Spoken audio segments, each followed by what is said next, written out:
Her hands shook as she gripped the faded notebook, standing in a room that screamed she didn't belong. The air was thick with whispers, sharp and cold, slicing through her like a knife. Who invited her?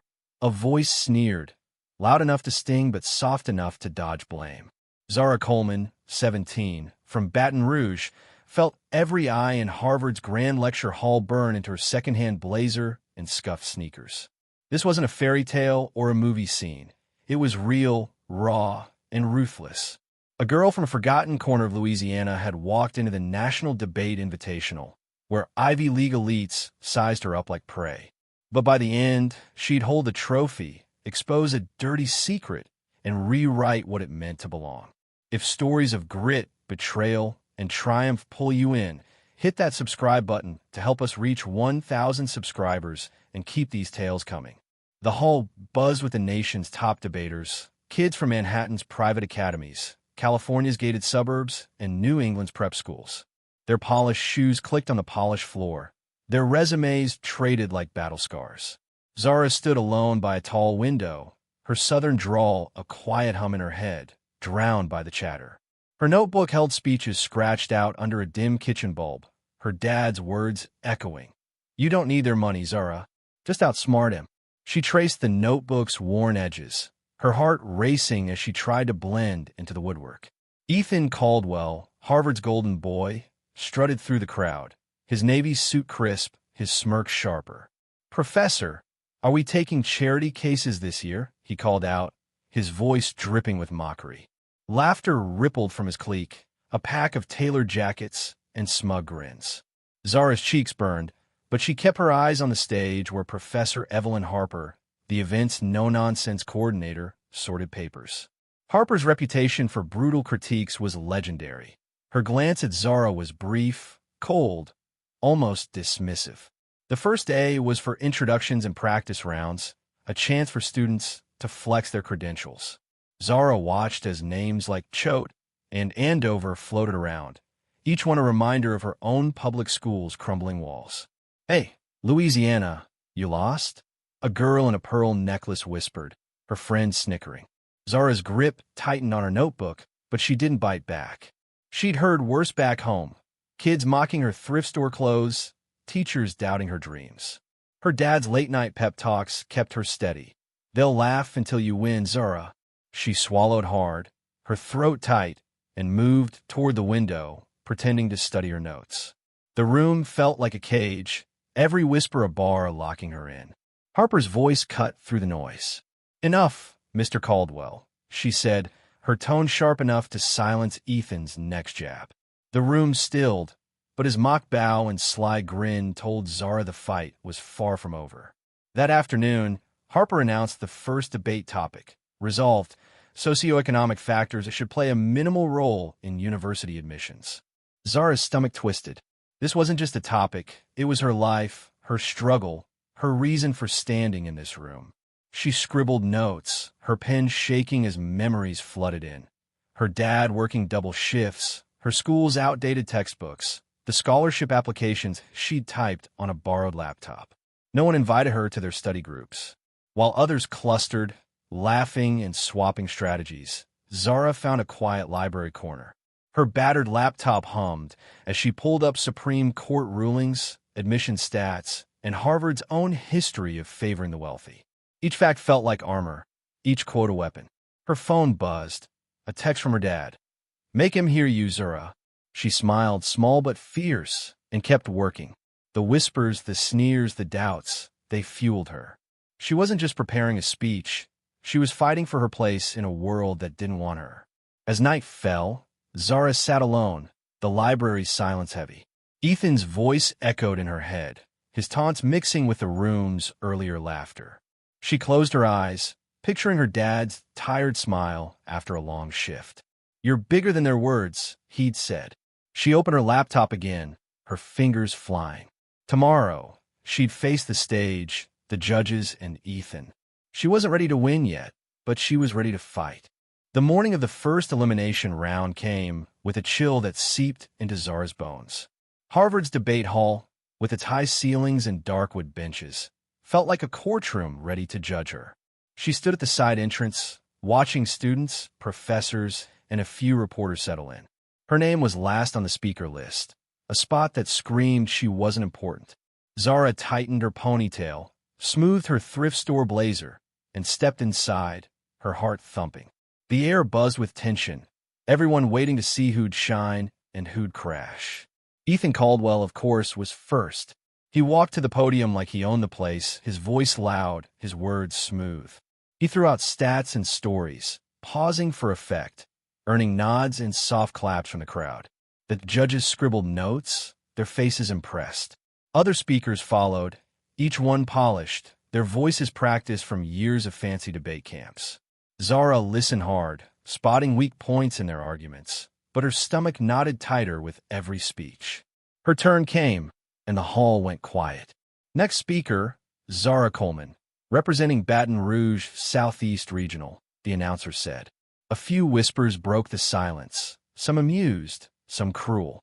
Zara walked to the podium, her steps heavy, her notebook trembling in her hands. She adjusted the mic, took a breath, and started. "I want to thank Harvard for letting me be here," she said softly, "even if some folks think I don't belong." Gasps and nervous laughs filled the room. She didn't stop. Her voice grew stronger as she talked about schools like hers, where kids studied in hot classrooms with broken desks. She brought up court cases and stats about how money shaped who got into places like Harvard. As she got personal, "Some of us didn't grow up with fancy tutors or big last names," she said, glancing at Ethan. "We had to fight for every chance, including this one." Her words hit hard, not with tricks, but with truth. She finished strong. Taking money out of admissions isn't about handouts. It's about giving everyone a fair shot. The room stayed quiet for a moment, then came slow, real applause, not loud but honest. Ethan smirked as she passed him, muttering, "Nice try, but it won't count." Zara ignored him, her head high. She'd said what she needed to. Later, she stood by the announcement board, her heart racing as she scanned the list of who'd move on. Her name was there, Zara Coleman, rank 12, just making the cut. She let out a shaky breath, relief mixing with fire. She wasn't at the top, but she wasn't out. Behind her, Ethan's voice cut through. "Well, look at that," he said, his friend chuckling. "Guess miracles happen." Zara didn't turn around. She walked away, her steps steady, hearing more whispers. Who is she? Some public school kid? Must be a pity pick. That night, in her small dorm room, Zara spread her notes across the bed. The next topic had just dropped. Resolved, affirmative action does more harm than good. The words stung. Was she only here because of some rule? She pushed the thought away, her dad's text lighting up her phone. "You don't need their permission to be great." She smiled and opened her laptop, pulling up cases, studies, and stories from kids like her. She worked late, writing arguments for both sides, ready for any trap. The room was quiet, but her mind was loud, buzzing with doubt and determination. By morning, the debate hall felt colder, heavier. Ethan went before her, his speech sharp, his tone smug. "We need merit, not pity," he said, glancing at Zara's side of the room. The judges nodded. The crowd laughed softly. When Zara's turn came, she walked up steady, her voice clear. "This isn't about lowering the bar," she said, looking at the audience. "It's about fixing a game that's been rigged for years." She talked about how rich families got advantages, tutors, test prep, connections, while kids like her had to claw their way up. "If you think it's just grades, ask how many of you would be here without your parents' help," she said. The room shifted, some faces uncomfortable. Ethan's grin faded just a bit. She ended strong. "Fairness isn't giving someone a pass. It's making sure everyone gets a chance to run." The applause came faster this time, louder, real. Professor Harper watched her closely, her face hard to read. Zara felt a spark. She'd made them listen. But as she left the stage, she couldn't shake the feeling that something bigger was waiting, something ready to test her in ways she hadn't seen coming. The quarterfinal results came out, and Zara's name was on the board, ranked 7, climbing higher than anyone thought she could. Her heart jumped, but knot in her stomach told her trouble wasn't far. As she walked to the dining hall, she caught two of Ethan's friends by the bulletin board, whispering and laughing, their eyes flicking her way. One muttered, "Let's see how she handles tomorrow." Zara's gut twisted. Something felt off, but she kept moving, her dad's words in her head. "Keep your eyes on the prize, Zara." That night, an email pinged her phone. It looked real, from the debate committee, saying her next topic had changed. Resolved, the American education system rewards conformity over creativity. Panic hit hard. She checked the official schedule. No mention of switch. No one else got this email. Her hands shook as she realized this wasn't a mistake. With only 10 hours left, Zara shoved her old notes aside and started fresh. Her eyes burned as she pulled up articles, stats, and stories about schools that crushed kids' dreams for following rules. By 2 a.m., her speech was done, rough but real. She fell asleep, her laptop glowing beside her. Morning came too fast. The debate hall felt like it was closing in as she walked to the check-in table. Professor Harper's voice stopped her cold. "Miss Coleman, where were you?" she snapped. Zara blinked, confused. "I was prepping for the new topic," the email said. Harper's face darkened. "What email?" Zara showed her the message. Harper's eyes narrowed. "This is fake. You were supposed to prep for resolved. Technology has eroded authentic human communication. Your round starts in 5 minutes." Zara's stomach dropped. No notes, no research, nothing. Ethan stood nearby, his smirk screaming guilt. "Oops," he mouthed, his eyes mocking. Zara's throat tightened. She could walk out or fight. Her dad's voice rang clear. "You didn't come this far to quit." She grabbed a notepad, found a corner, and scribbled fast. Technology, social media, fake connections. Her hand shook, but her mind raced. When her name was called, she walked to the podium, heart pounding so loud it drowned the whispers. She closed her eyes for a second, breathed, and spoke. Her voice wobbled at first. "Technology's changed how we talk," she said, "but it's not all bad." She leaned on what she knew. Kids back home glued to phones, missing real friendships, group chats replacing late-night talks. It wasn't polished, but it was honest. She talked about her cousin, who only opened up online after his mom passed, and how that saved him. "It's not about screens," she finished. "It's about using them to connect, not hide." The room was quiet, then clapped. Slow at first, then stronger. Ethan's smile slipped. Harper's eyes stayed on Zara, sharp but curious. Back in her dorm that night, Zara stared at her phone. No new emails, no new tricks. But she knew Ethan wasn't done. She sat on her bed, her notes scattered, and thought about home. Her dad's tired hands pouring coffee, his quiet faith in her. "You're tougher than they know," he'd said. She held on to that, her chest tight with fear and fight. The semifinals were next, and she'd need more than a speech to survive whatever came. The next morning, Zara sat outside the hall, sipping bad coffee from a machine. The air was crisp, the campus quiet, but her mind was loud. The semifinal topic had dropped. Resolved, social movements driven by digital activism are less effective than traditional grassroots organizing. This was her world. Back home, she'd seen online campaigns raise money for flood victims, her neighbors rallying on social media when no one else cared. She spent the night digging in his studies, Black Lives Matter, local petitions, Katrina relief. Her notes were messy but alive, full of stories that hit close. In the semifinals, Zara faced Mia Patel, a top debater from a fancy Jersey school. Mia's speech was smooth, her points sharp, tearing down online activism as shallow. Zara stepped up, her voice steady. "Digital activism isn't perfect," she said, "but it's a voice for people who've been ignored." She told the room about her neighborhood, how online fundraisers rebuilt homes when the government didn't.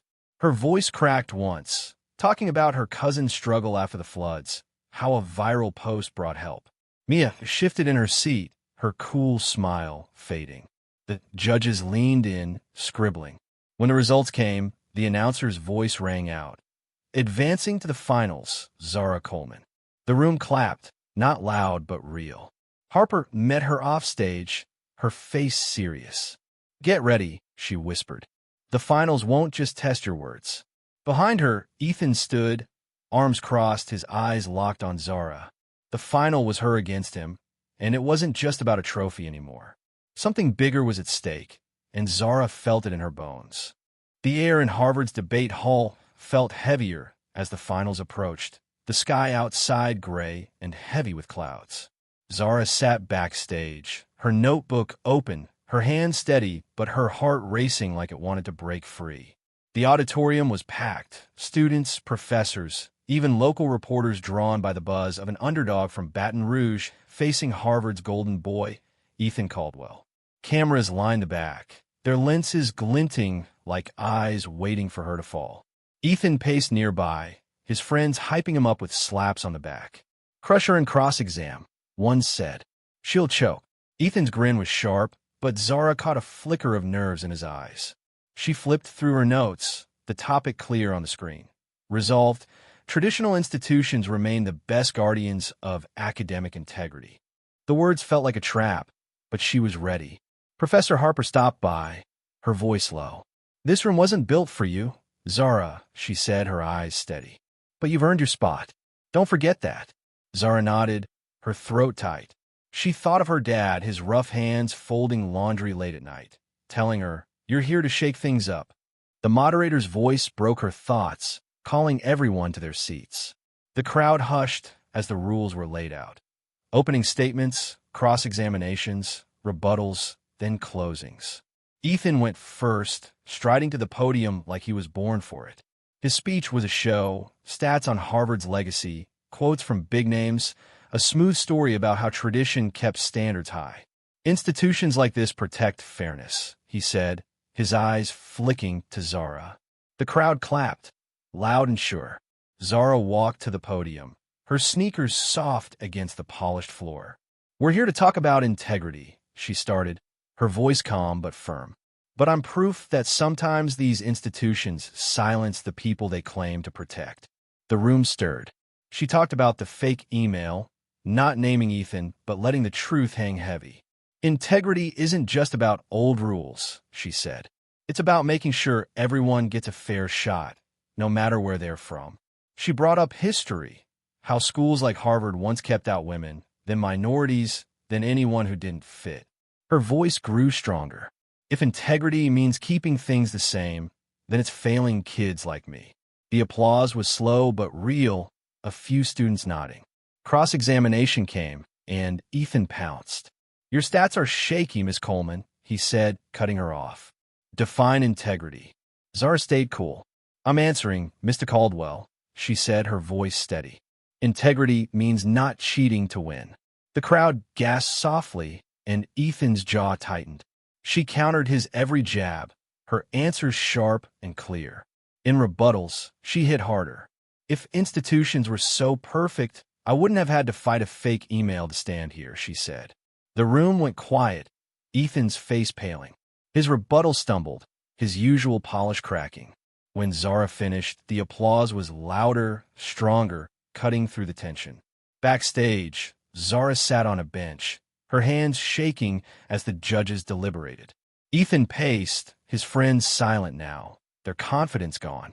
"You did good," a girl from another team whispered, giving Zara a small smile. Zara nodded, her mind spinning. Had she done enough? Her dad's words echoed. "You made them listen, Zara." The wait felt endless, the muffled voices of the judges leaking through the door. Ethan avoided her eyes, his fingers tapping nervously. Finally, Harper appeared.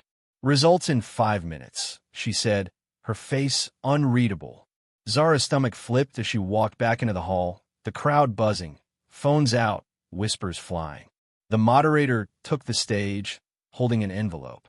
After careful deliberation, he said, pausing, "The winner of the 2025 Harvard National Invitational is Zara Coleman." The room froze, then erupted. Claps echoed, some hesitant, some loud. Ethan's face went white.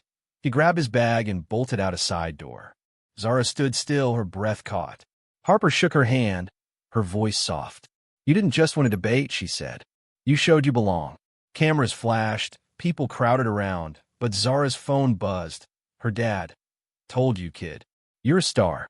Tears stung her eyes, but she smiled, wide and real, for the first time all week.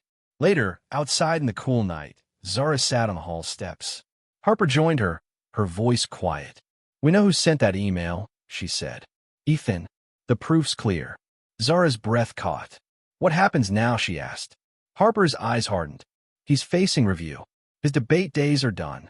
Zara looked away, her heart heavy. "I didn't want it to end like this," she said softly.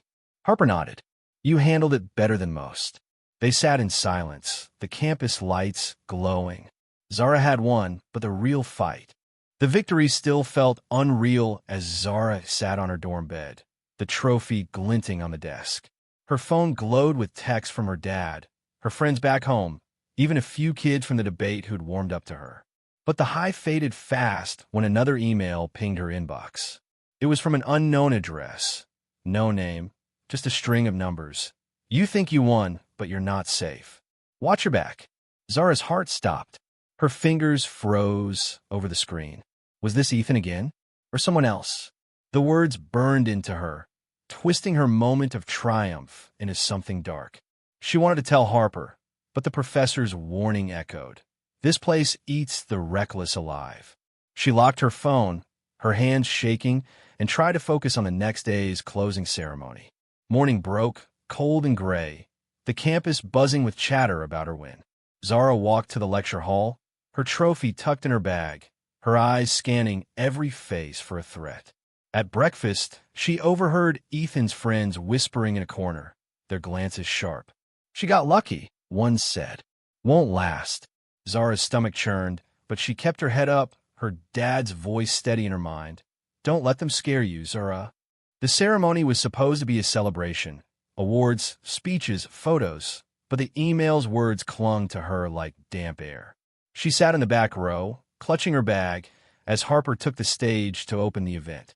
"Integrity defines this competition," Harper said, her eyes sweeping the room. "But some have tried to undermine it." The crowd hushed, sensing a bombshell. Zara's pulse raced. Was Harper about to call out Ethan? Instead, Harper announced a new award for resilience under pressure, and her gaze landed on Zara. "Miss Coleman, please come forward." The room clapped, but Zara felt exposed, every step to the stage heavy. Harper handed her a small plaque, whispering, "Stay sharp. This isn't over." Zara nodded, confused, her mind spinning with the email's threat and Harper's cryptic words. Backstage, a girl from Ethan's circle, Lila, approached her. "Nice plaque," Lila said, her smile thin.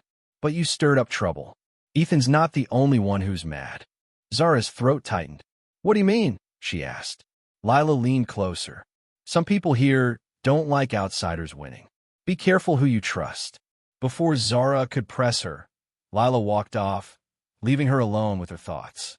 The email, Ethan's sabotage, now this. Were they connected? Zara's hands shook as she texted her dad. "Something's wrong. I'm scared." His reply came fast. "You're stronger than their games. Tell Harper." Zara found Harper in her office after the ceremony, the plaque heavy in her hands. "I got a weird email last night," she said, showing the message. Harper's face hardened. "This isn't Ethan," she said, studying the screen. "The address is different, routed through a proxy. Someone else is involved." Zara's stomach dropped. "Who?" she asked. Harper shook her head. "We're looking into it. For now, don't go anywhere alone." Zara nodded, but fear clawed at her. Back home, she'd faced bullies, but this felt bigger, like a machine she couldn't see. That afternoon, Zara sat in the library, trying to focus on her notes for a follow-up speech Harper had asked her to give. The room was quiet, but every creak made her jump. A janitor passed by, his keys jangling, and she flinched, the email's words looping in her head. "Watch your back." She packed up, her heart pounding, and headed to her dorm. On the way, she saw Ethan near the quad, alone, his face pale. He met her eyes for a second, then looked away, like he was scared too. Was he caught in something bigger, just like her? The thought hit her hard. Maybe he wasn't the mastermind. In her room, Zara locked the door and called her dad. "I don't know who to trust," she said, her voice shaking. "Someone's still after me." His voice was steady. "You've got truth on your side, Zara. Keep fighting, but stay safe." She hung up, her eyes on the trophy. It was supposed to mean victory, but now it felt like a target. Another text buzzed. Not her dad, but an unknown number. Leave Harvard tonight, or you'll regret it. Zara's breath caught. She forwarded it to Harper, her fingers trembling. The game wasn't over, and the real players were still hiding. She sat on her bed, the plaque at her lap, and made a choice. She'd face whatever came next, but she wouldn't run. Zara's heart wouldn't stop racing as she sat in her dorm. The door locked, the threatening text glowing on her phone. The words, "Leave Harvard tonight, or you'll regret it," felt like a punch she couldn't dodge. Her hands shook as she forwarded it to Professor Harper, her mind spinning with questions. Was this Ethan again, or someone new? The trophy on her desk, once a symbol of her win, now felt like a weight pulling her deeper into trouble.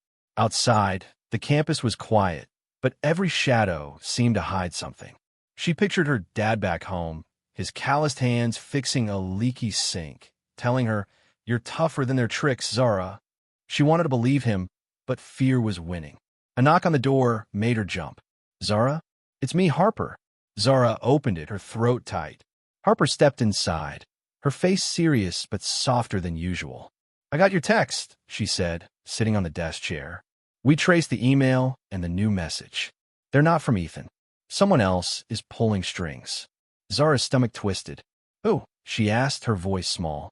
Harper shook her head. "We don't know yet, but it's someone with access to the debate system.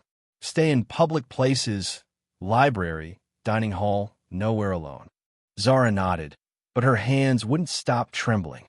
"Why me?" she whispered. Harper's eyes met hers, steady. "Because you won, Zara. You shook their world." After Harper left, Zara couldn't sit still. She grabbed her notebook and headed to the dining hall, needing noise, people, anything to drown out the fear. The hall was packed, students laughing over trays of food, but Zara felt like an outsider again. She sat in a corner, picking at a sandwich, when Lila, the girl from Ethan's group, slid into the seat across from her. "You look spooked," Lila said, her voice low, almost kind. Zara froze. "What do you want?" she asked. Lila leaned in. "I know about the messages. Ethan's not behind them. He's scared too. Someone's leaning on him."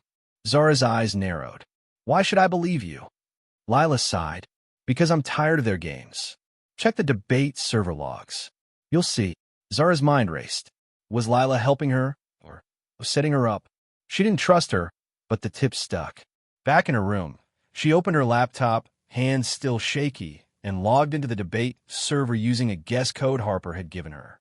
She wasn't a hacker, but she knew enough to poke around. The log showed weird activity. Someone had accessed the system to send her fake email, and it wasn't Ethan's account. The IP address was masked, but a name popped up in the access history. Professor Daniel Klein, Harper's assistant. Zara's breath caught. A professor? Why would someone like him target her? She texted Harper, her fingers fumbling. Found something in the server logs. Klein's name came up. Harper replied fast. "Meet me in my office." Now. Zara grabbed her bag, her heart pounding, and rushed across campus. The night was cold, the paths empty except for a few students hurrying to their dorms. She kept checking over her shoulder, the threatening text echoing in her head. At Harper's office, the professor was waiting, her face grim. "Klein's been acting strange," Harper said, looking at the logs Zara showed her. "He's got access to everything, schedules, emails, even the judging system." "But why you?" Zara shook her head. "Maybe because I'm not supposed to be here," she said, her voice cracking. Harper's phone buzzed, and her eyes widened. "Klein's in the debate hall, wiping the server," she said. "Come with me." They ran across campus, Zara's sneakers slapping the pavement, her fear mixing with anger. The hall was dark, but a faint light glowed from the control room. Harper pushed the door open, and there was Klein, typing fast at a computer. "Daniel," Harper snapped. He jumped, his face pale. "What are you doing?" Klein stammered, "Just maintenance." Harper grabbed the keyboard, pulling up the screen.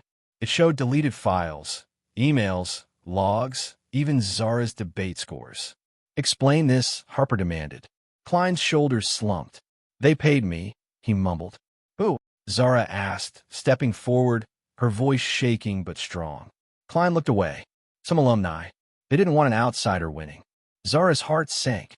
This wasn't just about Ethan or a few jealous kids. It was bigger, uglier. Harper called campus security, her voice sharp. As they waited, Zara's phone buzzed again. No number, just words. "You can't stop us." She showed Harper, her hands trembling. "They're still coming for me," she said, her voice barely a whisper. Harper put a hand on her shoulder. "You're not alone, Zara. We'll fight this." For the first time, Zara felt a spark of trust, but the fear didn't fade. Someone out there still wanted her gone, and they weren't done. Zara's breath caught in her throat as she stood in the debate hall's control room, the dim glow of the computer screen casting shadows across Professor Klein's guilty face. Harper's voice was like ice, demanding answers, but Klein just stared at the floor, mumbling about alumni pressure. Zara's phone burned in her pocket, that last text. "You can't stop us," looping in her mind. Security arrived, 2 officers in crisp uniforms, and Harper pointed them to Klein. "Take him to the admin office," she said. "He's got a lot to explain." Klein didn't resist. His shoulders slumped as they let him out. Zara watched, her heart pounding, part of her wanting to scream at him, part of her just exhausted. "Why me?" she whispered to Harper. The professor's eyes softened. "Because you're a threat, Zara. You proved they're not untouchable." Back in her dorm, Zara couldn't sleep. The trophy sat on her desk, but it felt hollow now. The threats, the sabotage, Klein's confession, it was all too much. She called her dad, her voice shaky. "They don't want me here," she said, tears spilling over. "Some big shots paid Klein to mess with me." Her dad's voice was steady, like always. "You scare them, Zara. That's power. Don't let them take it." She wiped her eyes, his words anchoring her. But as she hung up, a new fear crept in. What if these alumni came after her next? Her phone stayed silent, but every creak in the hall made her jump. The next morning, Harper called Zara to her office. The campus felt different now, quieter, like it was holding its breath. "We're investigating the alumni," Klein mentioned. Harper said, her face tired but firm. One name came up, Richard Caldwell, Ethan's father. "He's a big donor, lots of pull." Zara's stomach dropped. Ethan's dad? Was this why Ethan had been so bold with his taunts? "What happens now?" she asked. Harper leaned forward. "We're building a case, but it's tricky. People like Caldwell protect their own. You need to decide if you want to push this." Zara's hands clenched. "I'm not running," she said, her voice stronger than she felt. That afternoon, Zara was called to a meeting with the dean. The office was huge, all dark wood and old books, the kind of place that screamed money. The dean, a tall man with a stiff smile, sat across from her, Harper at her side. "Miss Coleman," he said, "we're aware of the incidents. Professor Klein has been suspended, and we're looking into the alumni claims. But this could get messy. Are you sure you want to pursue it?" Zara's heart raced. Messy meant her name in the open, more threats, maybe worse. But backing down meant letting them win. "I'm sure," she said, her voice steady. Harper gave her a small nod, like she'd passed a test. As Zara left the dean's office, she saw Ethan in the hallway, his face pale, his usual smirk gone. He looked at her, and for a second, she saw something new, fear, maybe shame. "I didn't know about my dad," he said, his voice low. "I swear." Zara didn't know if she believed him, but his eyes looked haunted, like he was caught in the same trap. "Then help me," she said, surprising herself. Ethan hesitated, then nodded. "Meet me at the library tonight. I'll tell you what I know." Zara watched him walk away, her mind spinning. Was this a trick, or was Ethan turning on his own? That night, Zara sat in the library, her notebook open but her eyes on the door. Ethan showed up, alone, his hands stuffed in his pockets. "My dad's been calling in favors," he said, sitting across from her. "He didn't want you to win. Said it looked bad for standards." Klein was his guy. Zara's jaw tightened. "Why tell me now?" she asked. Ethan looked down. "Because I'm tired of being his pawn." He slid a USB drive across the table. Emails between him and Klein. "It's proof." Zara's hand closed around it, her heart pounding. This could expose everything, or it could be another setup. She met his eyes. "If you're lying, I'll bury you," she said. Ethan nodded, almost relieved. "I know." Zara left the library, the USB burning in her pocket. She texted Harper, "Got evidence from Ethan. Can we meet?" The reply came fast, "My office now." As Zara crossed the dark campus, her phone buzzed again, another unknown number, but digging too deep. Her steps faltered, but she kept going. She'd come too far to stop, but the shadows felt closer now, and the fight was far from over. Zara clutched the USB drive as she hurried to Harper's office, the campus dark and quiet, the threatening text still burning in her mind. Digging too deep. Her heart pounded, but her dad's words pushed her forward. "You're stronger than their games." She knocked, and Harper opened the door, her face tense but focused.